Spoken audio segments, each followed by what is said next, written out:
Sur le terrain INALCO, aujourd'hui, qui est effectivement, je dirais, utilisé pour des personnes qui sont en très grande difficulté, qui sont dans des conditions de vie totalement inadmissibles, on fera appel au pouvoir public pour effectivement trouver des solutions par rapport à ça. Sur ce terrain, un double projet. Un premier projet d'un grand parc. Car de ce côté-ci de la ville, il n'y a pas de parc. C'est pas normal. Donc il y aura d'un côté un grand projet de parc avec qui donnera directement sur la Seine et à l'intérieur des jeux pour les enfants parce que ça nous paraît très très important. Et puis, sur l'autre partie de ce terrain, eh bien nous serons, comme je me suis déjà exprimé sur un certain nombre de radios, sur l'accompagnement d'un projet de centre culturel et cultuel. Et ce centre, ça sera effectivement un lieu cultuel, mais également il y aura un salon de thé et un hammam, de telle façon qu'on puisse effectivement tous vivre dans une vraie mixité, dans des vrais échanges. Toujours, l'écologie, ça n'est pas uniquement organiser des parcs, c'est aussi tout simplement avoir des poubelles de tri sélectif. C'est presque aussi simple que ça. C'est un plan de circulation qui est revisité.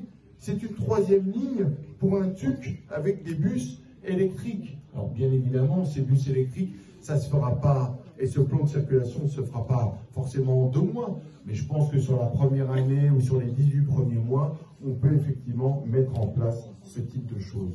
Enfin, et vous le savez tous, et vous savez que le combat des socialistes, entre autres, pour notre habitat et pour la préservation de notre qualité d'habitat. Je veux parler des allées Gambetta. Nous aimons tous les allées Gambetta, on y a tous été lorsqu'on était enfant, quand nous allions au parc Salingro, on y a tous déambulé.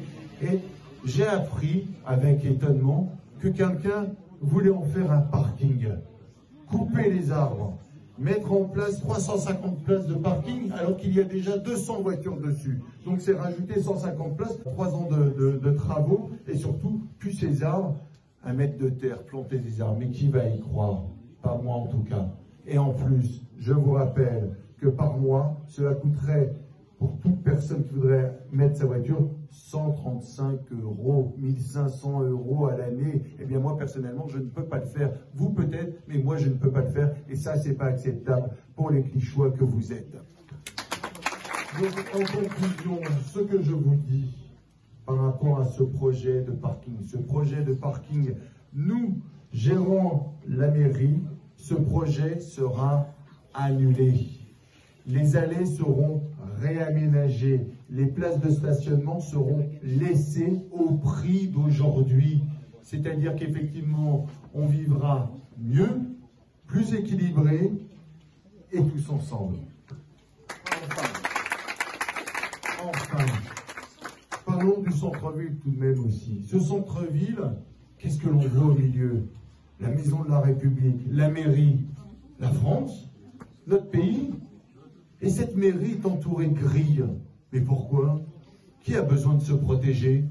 Eh bien, je vous le dis, la nouvelle équipe n'a pas besoin de se protéger parce qu'elle aura besoin d'être en contact directement avec les Clichy et Clichysoises. Donc les grilles qui entourent la mairie seront enlevées. Les rues qui contourneront la mairie seront piétonnisées entre la rue Marthe et le boulevard Jean Jaurès, de telle façon qu'avec nos enfants ou avec nos amis, nous puissions déambuler tranquillement et tous ensemble, une fois de plus. Donc effectivement, plus de grilles autour de la mairie et la piétonisation de ces rues. Voilà, ça c'est de l'écologie. Enfin, sur un dernier mot, sur l'histoire de Clichy, il y a un véritable patrimoine historique au sein de notre ville. Des immeubles, des rues, mais aussi la maison du peuple. Eh bien, cette maison du peuple, il y a des solutions et de l'argent, nous irons le chercher là où il se trouve. Et qu'est-ce que l'on doit faire sur, effectivement, cette maison du peuple? Eh bien, tout simplement, une grande médiathèque accessible à tous, où l'on puisse, d'un côté, le parc Salingro avec la nature, l'écologie, et de l'autre côté, la maison du peuple avec la culture. Car moi, je crois fondamentalement